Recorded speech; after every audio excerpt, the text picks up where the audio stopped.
are being brought in from other countries.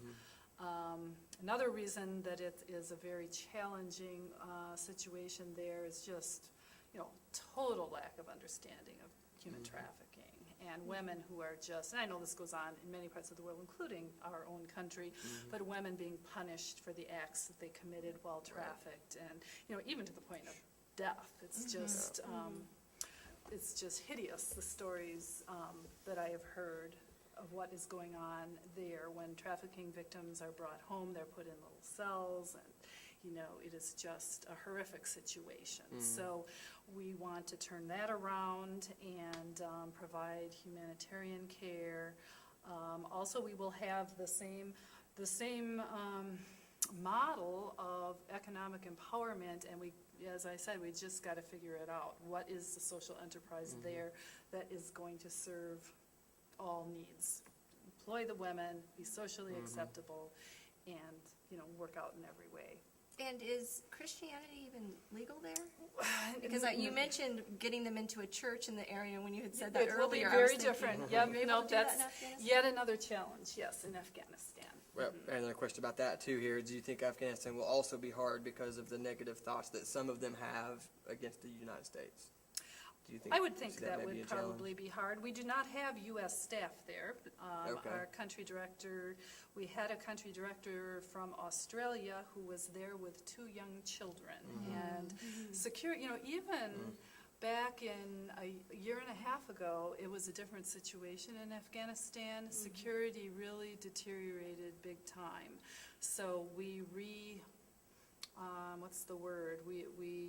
classified it as a non-accompanied post, in that we will not have young children in the country under Hagar's watch. Right. So we now have a woman from the UK who is actually the longest serving expatriate that has worked for Hagar Cambodia, who is taking the brave move of stepping into country director there. Wow. So how do you Huge.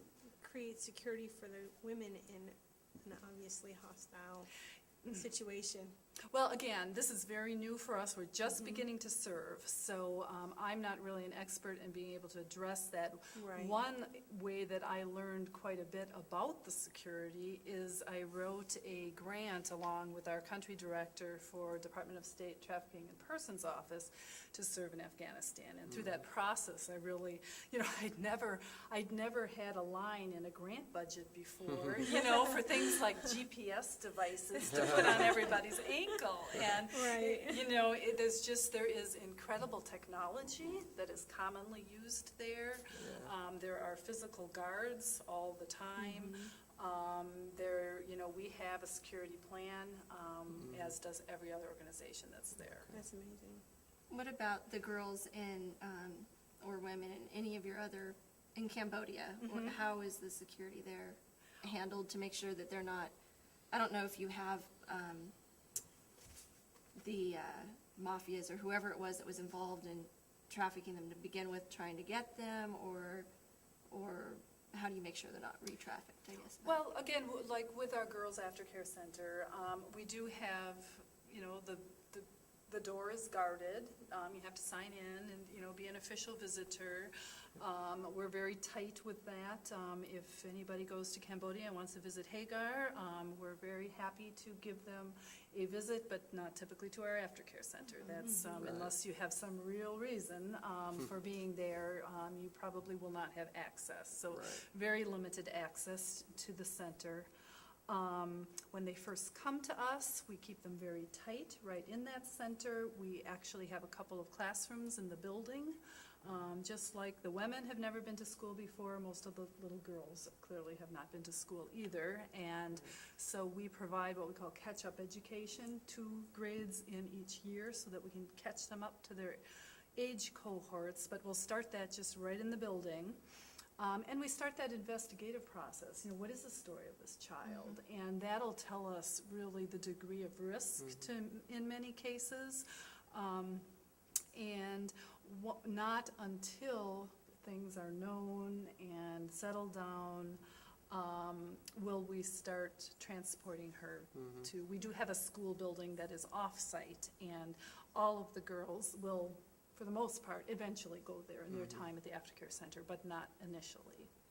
Now, a lot of the trafficking victims that you come in contact with, are they a lot of in-country trafficking? Is a lot of coming from, I think you said Thailand earlier, or do you know where a lot of them are coming from? Well, in the cases of sex trafficking, I believe it's typically within Cambodia, not entirely so. But Okay. I would say, especially with our girls, it would be, that would be the most common scenario.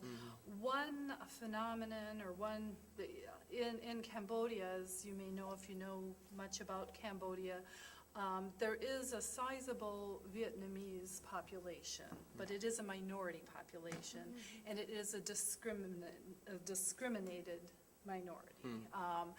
And Vietnamese girls are disproportionately abused in Cambodia. So many of them have been born there, but they are of Vietnamese descent. And we have found that we need to be culturally sensitive, have Vietnamese counselors, and keep the Vietnamese girls together so that they have more of a sense of what they're accustomed to.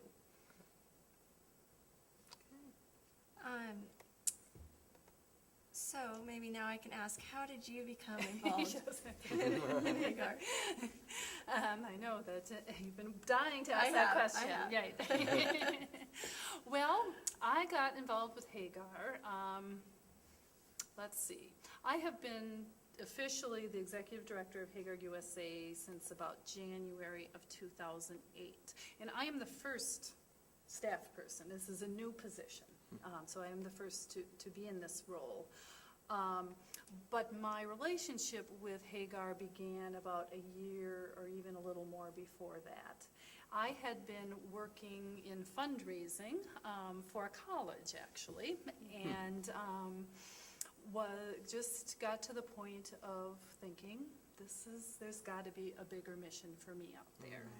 I've developed these skills, I enjoy the work, but I wasn't feeling that I was fulfilling my mission. And I had had a lot of international experiences in my background, going back a number of years, and just decided, if I was ever going to find my dream job, now was the time. Right. And I just started talking and telling people, and got connected through my mother, who had a friend at her church who had a daughter-in-law. Sounds like it was a God thing. Yeah, I think we could call it a God thing. And the daughter-in-law happened to know somebody on the Hagar USA board, and so that started the connection. And Hagar USA had been established in 2005 as a 501c3. It was established right at the time when Pierre Tammy's supporters came to him and said, it was about the 10-year anniversary, what next for our ministry? What do we do? How do we grow this? How do we serve more? And the decision was made to expand into other countries. Well, clearly, the support base would have to grow to support the growth of the ministry. So United States hadn't really been tapped because the founder was from Switzerland, and Singapore, Australia are much closer geographically, and they didn't look this way.